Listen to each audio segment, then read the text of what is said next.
mais pas si wana pour na langage wana ngaso ki na sengeli okende. Gabriel alobi yeso ki asengeli okende okokende. Okende nazana nyonso na maboko nanga. Boyoka. Mwana bolia. Nana tout de sorte à prière. Ezana mwana mwasi moko bana basi oyo toyebi ke bakenda bazalaka na problème na Gabriel ezalaki Suzy Bantu na Diana Makila. Musu nazaka kolaka ye na bine okende. Soko tika ngate okende. Soko tika ngate okende. Na saile na filme akenda pe. Na ebiti wapi bino boko situé fait oyo. Est-ce qu'il fallait que Gabriel aloba kaka makambo oyo? Gabriel est venu nous faire voir que non, aza la communication directe na Nzambe. Biso pe lo tokobanga olobela Gabriel mabe po akosenga pe msupe na kokene na za famille. Asengela mutu wana kene pa ya mama Olive. Yo seko sengela kabatuliwa. Pour la maman Gabriel, toye baba valeur na biso. Partout dans le monde, abonnez-vous massivement sur 12 disciples de Jésus officiels. Voilà, très ravi de vous retrouver encore une fois de plus dans notre chaîne 12 disciples de Jésus télévision. Merci de la fidélité, merci de la confiance. Na obo sala na biso partout dans le monde de bolanda ba émission na biso ba analyse, ba film, ba documentaire en tout cas et ça la kabiso très bien na pesi nzambe encore merci pour apesi biso souffle de vie ceux qui tozo pe malelo oyo ezali po nzambe andimaki te tozala appeler parmi les vivants na mokolo moi lelo mbote na ba nyonso ozami bisika oyo bozolanda biso na ngonga oyo c'est bel et bien Gaël Neftali la casquette de la presse congolaise moko abino Oyo a salé la cabine analyse, vraiment analyse approfondie sur un sujet, sur un fait et sur une réalité. Alors, j'espère que va te bénir au moins qui disparition là, mais là, je suis de retour sur notre chaîne 12 disciples de Jésus avec maman Esther Victoire Baginama, 12 disciples de Jésus et Motema Batouya Papa Adji. Bienvenue encore une fois de plus dans notre émission 100% analyse un peu décortiquer. J'espère que Baimboka, réseaux sociaux, internet, déjà ici Sopanaki et c'est une émission analysée. Donc vu les miniatures, vu les titres, vu ce qui a été dit dans l'émission récente et pas vous avez déjà compris que non, tout ça na kati, il y a les kamumoko il faut tout analyser tout yeba. Pourquoi est-ce qu'il faut ça dans ma bongo? Pourquoi est-ce qu'il faut ça dans la bongo?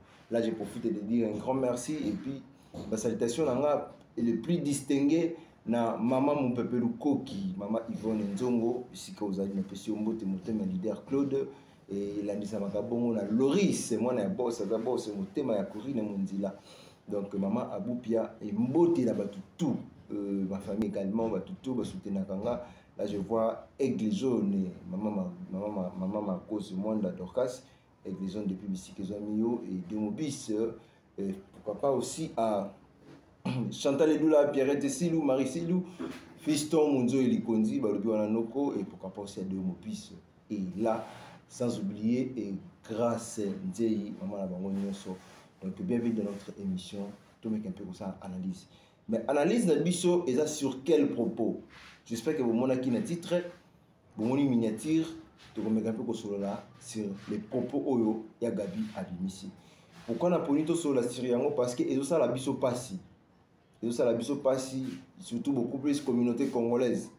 Biso ba oyo tozala wana pona ko garder ba valeur ya ba artiste na biso parce que baza bazo représenter drapeau ya mboka na biso na libanda. Tozala wana pona ko couvrir pona ko garder ba valeur na bango. Mais de part et d'autre, comme on a bango moko bazoya na ba télévision, ko pesa biso ba casquette misusu.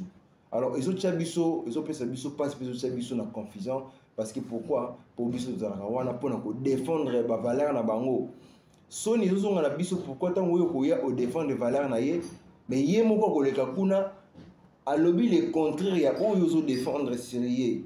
Yango zo mona lelo oyo passe musu zo landa biso eza bandeko na biso mosusu baza kopase vie carrière na bango ti lelo mpona kolobela kaka baninga oyo bino bozolobelaka wana pourquoi pas lelo mpe bakoma kolobela bino olie motu na motu asosola na part na ye pa comprendre ke non motu oyo nga nazolobela lelo aza déjà na niveau moko élevé natika ye nga mpe naluka nakóma na niveau élevé mpo balobela nga mais biso apparemment on dirait bandeko na biso babungisi badéontologie na bango babungisi baidentité na bango na monde ya art lelo oyo bakóma na bango baporte parole lelo oyo bakóma na bango baporte parole nde tolobaka bapetit bitinda bakóma na bango bato oyo bamemelaka baninga basaki bato bakóma koya kodéfendre baninga na bainjure ok eza bien te bato bokoloba na nga yo bozalaka wana ozalaka kofinga ozalaka koloba oui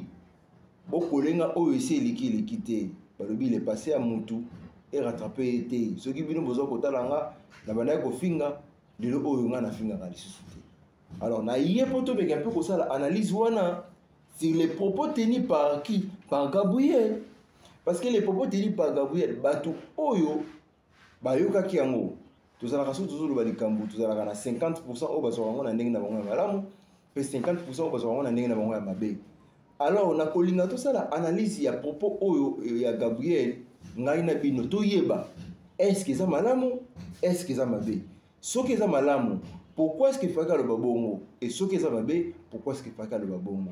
Alors na kosenga na régie eti la biso lisusu ba maloba wana oyo ya Gabriel alobaki pona bandeko oyo bayokaki te bameka mpe koyoka mpe pona bandeko oyo bayokaki bayoka ngo lisusu po permettre bango bazala na diapason moko na analyse oyo nga naza kosala. J'espère que na kozala mpe mokuse na kolinga kozwa bino ntango molai te na kolinga mpe kobetisa motu libaku te. Alors tolanda yango soki ozali na suggestion tona remarque moko à travers propos oyo ya Gabriel alors kohésite te na commentaire otya yango na kati ya commentaire nde kopesa biso idée tokende lombango na régie toyoka elongo na bino ebongo tozonga tomeka mpe komaniola yango na okebi nyonso. Merci. okende naza na nyonso na maboko na nga boyoka mwana boya nana tout de sorte à prière nyonso oza mwana biso soki nalobi okende okokende musu nazalaka kolaka ye na bine okende soki otikanga te okokende soki otikanga te okokende nasalela ye na filme akenda mpe mais Gabriel ke ntango ozoloba bayokasaka no oza moto ya misala mabe etalinga te bayokasa kwa oza etalinga te bayokasa kwa oza moto ya butu bakanisa bango me baokendange epai te okosalela mpe motu pake okende na yo ngasakanaka te boyoki boyoki ti Voilà, merci na batu nyonso boza toujours wana pona kolanda émission na biso touti kolanda propos oyo ya Gabriel nde balobaka na déontologie journalistique. Les propos tenus par l'invité ça n'engage que lui, et balobaka je m'excuse balobaka rappel lisusu opinion ya mutu batelemelaka yango te batelemelaka opinion ya mutu te. Il y a eu des années oyo toyeba bandeko na biso ya basi oyo bakufa na kombo ya Diane Makila na kombo ya Suzy Bantu selon les dires et le bamaki qui est cause ya liwa ya Diane ezalaki Gabriel eza révision na zosa la bino yo Suzy Bantu ndenge akufaki bongo na Gabriel bayoka na raté. Et aujourd'hui, tu es tombé dans le propos de Gabriel qui dit que il y a ceux qui a lobby au kokende. C'est-à-dire, ceux qui a singilio liwa au kokufa. Selon ndenge qui interprété. Parce que na kati ya propos na ye atike kolobate que ceux qui na singilio liwa au kokufa a utilisé figure de style pour dire que ceux qui a lobby au kokende.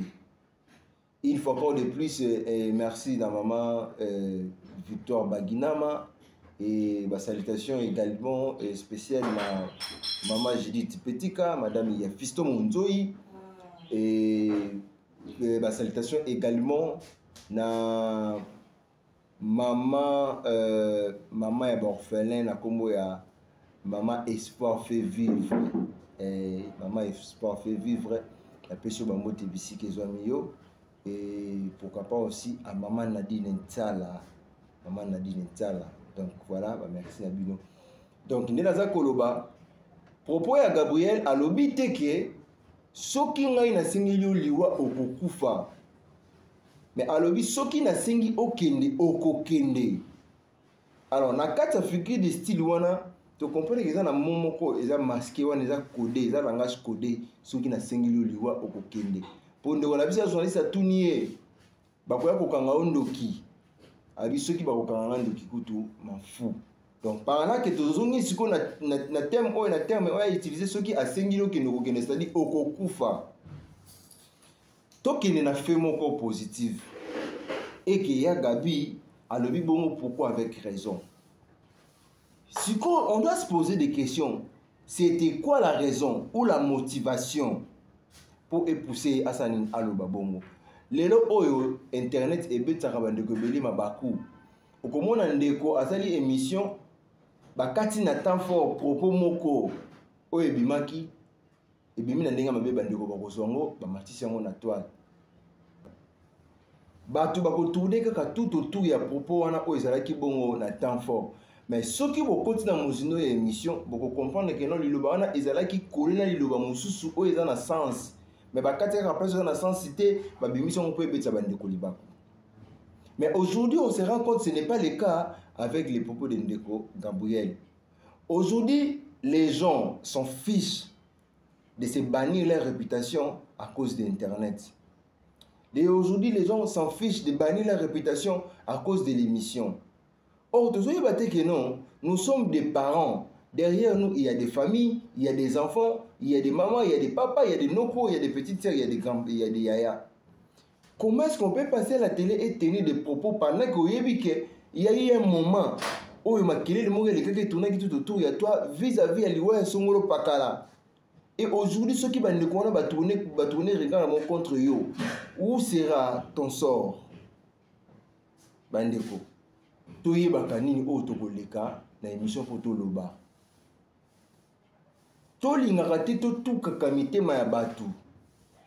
Nous avons de bonnes relations. Moi particulièrement j'ai de bonnes relations envers tout le monde. Et ça na comédien moko to kobima na télévision to koleka na émission bakinga na problème na ni journaliste moko Songolo Pakala oyo akitiver rankinanga eza parce que a trouvé bien akitiver rankinanga par rapport à mes propos. Ngana lobaka mes propos on a bimisaka na suki émission lobaka ce qui est dérangé au limbisa. Mais ça c'est l'analyse. Il y a Gabriel, c'est notre sœur, notre maman au tolingaka na monde artistique. Quand il y a eu ce genre de propos, ils en ont battu bako fingaye et je ne crois pas qu'ils en ont battu bako beteli maboko par rapport à ces propos. Alors, tant que Moutaya le bibongo qu'est-ce qui a poussé à combattre à niveau même s'il y a eu stimulus, même s'il y a eu quelque chose qui est poussé à combattre à niveau pourquoi tenir ce genre de propos? Moi personnellement j'ai beaucoup de respect envers Gabriel et à l'égard de Gaëtan, mais je ne peux pas admettre que non Gabriel à la télévision a tenu ma propos à boyer. Et je ne peux pas aussi venir à la télé pour nous recadrer. Non et non. Mais ngana yeji c'est tout mais un peu comme ça l'analyse sur ses propos. Ngana bino to tirer peu bimate que ngana yaki ko recadrer Gabriel. Gabriel a lobi yeso ki asengeli yo okende okokende. Eza na mwana mwasi moko bana basi oto yebi ke ba kenda bazalaka na problème na Gabriel ezalaki suzi bantu na Diana Makila na ebité wapi bino boko situé fait oyo. Mais qu'on soit peut-être des humains, est-ce qu'il fallait que Gabriel aloba kaka makambo oyo bote na kabiso pe bokuna na kabiso pe à travers nos questions est-ce que ma question au biso tout naka ezalaka po et mis artiste comédien moko langage moko songolo pakala. Et je ne pense pas que ndeko na biso nani je ne crois pas que ndeko na biso ndeko na biso journaliste asala émission na ye oyo Aïcha Okoko akotuna ye question moko sur base de ça. Peut-être il y a eu quelque chose au Gabriel Bande koloba sur un fait.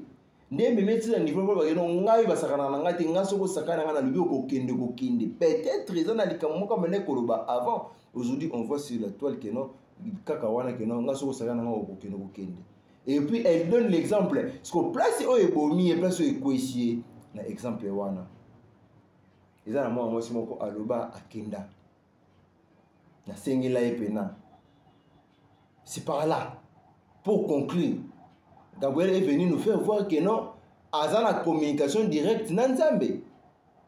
Qu'on se le dise. À la communication directe Nanzambe. Ce qui a signé du liwa au Kende. Et la biso pe le otokobanga pour le bila Gabriel Mabe. Pour akosenga pe msubi na kokende na la famille. Pour ne pas tout comme on a niveau dans tout le bila batu Mabe pour batu senga la biso to Kende. On doit faire l'analyse. Est-ce qu'il fallait que Gabi a le propos na kene azana batu oya sengela bakende batu na bakende wapi asengela mutu na kene pa maman Olive asengela mutu na kene ko jouer pa songolo pakala mais ce n'est pas ça. Il a suka na moi ko répondre que non ce qui va au monde na ndoki ba mona na ndoki le c'est que sengela ka batu liwa. Ba propos autoténaka na bémission et puis ça biso mayele comment vivre avec les gens.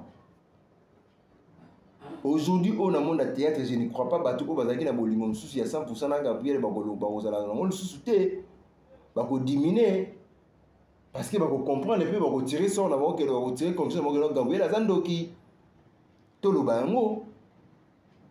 Aujourd'hui il y a un monsieur na TikTok ou sur la page Facebook au nom de Yves Malou, si je ne me trompe pas. Azo les réseaux sociaux pour citer les comédiens au Bazabandoki. Azo tanga comédiens au Bazabandoki. Et nous en retour, on peut venir intervenir pour démentir que non, un tel n'est pas sorcier, un tel n'est pas sorcière. Mais de l'autre côté, au moment où on a la télévision, Ami Bimisi Yazandoki. À titre exemplatif, au moment où Gabi Ami Bimisi Yazandoki.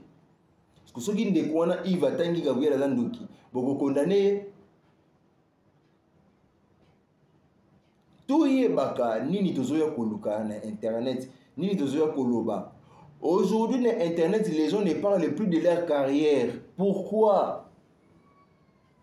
Musicien koluka na télévision, a levé la promotion album nae, a levé la projet na, a levé la programme na zanango. Et c'est rare et difficile na ba comédie pour moi na comédie moi qui na télévision pour lever la carrière nae, pour lever la projet d'avenir na monde artistique. Mais le lo mutu sur la qui na télévision ils a pour lever la kingani pour finga kingani. Pourquoi les artistes comédiens ne parlent pas de leur propre carrière? Et bah les gars na télévision pour passer la promotion et ba carrière baninga. Et ça difficile. Ils ont une émission qui est Gabriel Aleki pour le bac on a la salle 85 000 films. Na 85 000 films on a encaissé autant. Films où et salanga et kingani. Peni la salle actuellement na zo jouer na film où tu ko les quarantaine zo jouer un film où zo récemment awa. Bon na carrière na za déjà na oyo na tungi oyo na sali boy na construit déjà boy na zo préparer relève na et pas ya batu kingani. Tout dans un groupe moko songo nazo ko encadrer tellement il y a une faiblesse et échec na angle que beaucoup ko encadrer batuté na monde artistique o ba ko zo relève na bino yango zo mona ba retomber na ngolo o bande ko ba komi na mo ba porter parole o ko finga gauche pour na droite o ko kumisa droite pour na gauche ça aboutit à quoi? Ceux qui n'a sali émission peut-être de 100 personnes batalinga les messages passés. Il faudrait que je finisse pour 100 000 personnes. Je peux aussi booster mon émission, booster mon paix. Et bien 10 000 vies, 10 000 personnes. Mais le problème est que de faire passer les messages, tu ne peux pas captiver les messages. tozoleka na ba YouTube na ba message nini, tozoleka na ba YouTube tozolobela nini. Siko mabe aussi za na ba internautes oyo balula na bango ko finga balula ba bêtises ba sanité nde ba encourager les autres pour bazwa force. Monte ça l'émission na zo finga.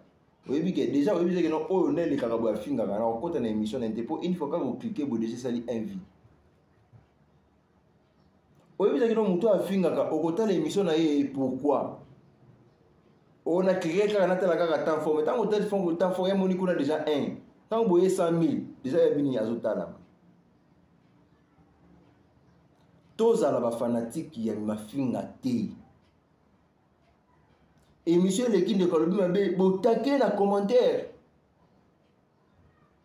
Attends qu'on efface commentaire wana, et ça la bande de gros ba comment na commentaire wana va y effacer.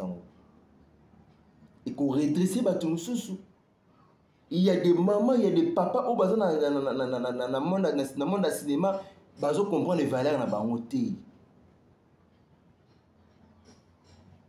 Ils se sont plongés dans ma finga.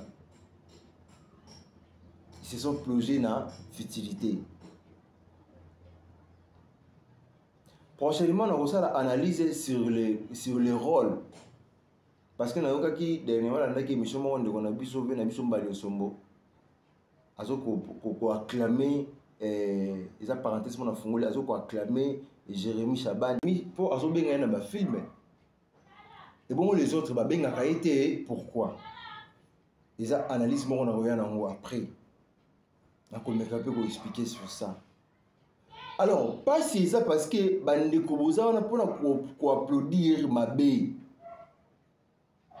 Mais au moment na batu au moment que la difficile pour moi na batu ba les cas ba c'est la Gabriel l'émission. Mais or mutu ba sola kana ye. Mutu ba gangela ka été. Pe mutu ba impose ka été. Et ça opinion na ye. Tout côté mais opinion na été. Mais communauté congolaise et l'élika que yogi passe parce que de la personne de Gabriel ne peut jamais parler ainsi. Moi j'ai eu des appels,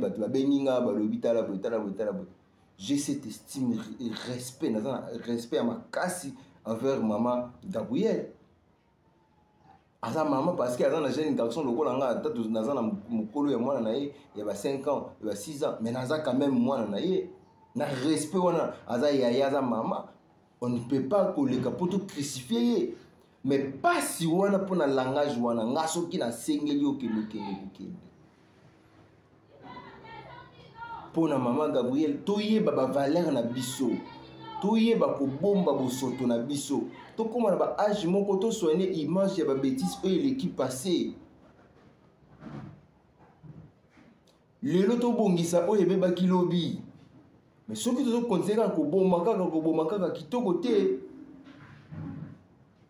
na comme na souka il y a émission mais Gabi doit savoir ce qu'elle est la République démocratique du Congo, la communauté congolaise, na monde à cinéma et puis la famille. Il faut y avoir place ni azali. Puis il faut y avoir propos na côté ni na émission. Biso to côté les na propos na été mais il faut y avoir pour ne pas déranger baninga. Aujourd'hui la famille wana o ba kufela bandeko wana. Na minute oyo bazana beta nini? Bazo komi le bela nini? O photo lukato yeba. O pena Gabi fo lukape o se rendre compte o mitya na place na bango ba famille oyo baba o nga na sengela bandeko ngo bakenda wana. Na minute oyo bazana étape eta nini? Ceux qui te ont reconnaître nyonso wana na kibomoto nyonso nzamba zo mais ceux qui te ont reconnaître ngote en tout cas ça va nous coûter cher. Lobby nango. Nous avons des avis, nous avons un grand avenir. Devant nous tous encore ma carrière. Ils ont ça la passe. Pourquoi est-ce qu'il fallait qu'il y ait Gabi le babongo? Peu importe une question qui a été posée dans cette émission. Est-ce qu'il fallait qu'on cite Kakao le Baka le Kouana? Ça fait mal, Gabi, ça fait mal. Biso to rolingate bato bale kana TV babele lo nous andoki. Mais tant que moi, je m'en fous. Ou biso wapi. Nous, on est là pour parler des biens de nos artistes et non de mal. J'espère que bandiko ozala ki trop attentif pour comprendre nga na moi minute ya muke nazala ki nango to meka mpe ko sola na bino. Ba o bo sepeli nango gula ba o sepeli nango teno bimba ba tuka bolimbisa. Bolimbisa. Ya gabi pe bisiko zali, soki peut-être pour nga moko déranger yo en tout cas limbisa. Mais j'ose croire na ba propos nga na fingi yote. Na chrétien yote, na démarrer yote, na recadrer yote. Na exprimer kaka regret na nga o nga naza nango, na estime, considération o nga zalaka nango envers yo, na respect. Okoki jamais koloba, biloko ya boye na télévision. Merci na bato nyonso bozalaki wana mpona kolanda analyse oyo. Na ye nanga kobondela mutu te, na ye mpe kosenga mutu abongisa maloba te. Ça n'engage que nous. Ce qui totali qui a venu na biso ya lobe ezani to loba mabe to kontika koloba mabe. Ce qui to ko se repentir, to tika koloba mabe po to komata koloba malamu po to bongisa lobi na biso. Nzamba komisa. Ce n'est pas une obligation, ce n'est pas une imposition. To yeba kaka nini tozo sala lobi na biso ezanini. Botika la kimia na mabota na bino, ce qui nzamba zongi te to kokuta na biso prochainement. Mais sans oublier nazana matanga na kufeli bongo papa leki ya papa na ngai. Et mes condoléances aussi à ma famille. Vous allez kimia na mabota na bino, tokutani prochainement. Merci. Bye. Prédication pour la matéa où ils ont édifié peuple de Dieu. Abonnez-vous massivement. Musique chrétienne, dans l'adoration et ça fait du bien aux autres musique chrétienne. Ils ont édifié biso et au sein de biso to s'abonner car massivement la chaîne na biso moko nyonso ezali ba mariage ezali tout ça là ba mariage ba image tout ya mariage ainsi de suite témoignage ils ont raté toujours ba témoignage ezali na mamba minene nzamba osela biso théâtre ya malonga théâtre kitoko star na biso tout olingaka to retrouver bango kaka awa. Abonnez-vous massivement à 12 disciples de Jésus officiel. Bagag ya bien, bagag ya malonga, donc c'est-à-dire star na biso nyonso ya monde entier. Anniversaire, aux anniversaire na yo, souhait ainsi de suite nyonso o bengaka numéro na biso nyonso tozali et lubu émission et lubu boyebi bino moko tala biloko kitoko nyonso esalemaka bozana day. N'hésitez pas de nous appeler. Donc nyonso eza awa polémique balinga polémique toza awa chaîne eza kaka moko reportage to kitara sur le terrain ainsi de suite tout ça là reportage par-ci par-là. N'hésitez pas de nous appeler. Baptême nyonso oyo elekaka na église ya biso bana nzambe donc nyonso ezali kaka na chaîne na biso moko balobi. Abonnez-vous massivement à 12 disciples de Jésus officiel. Vous ne serez jamais déçus.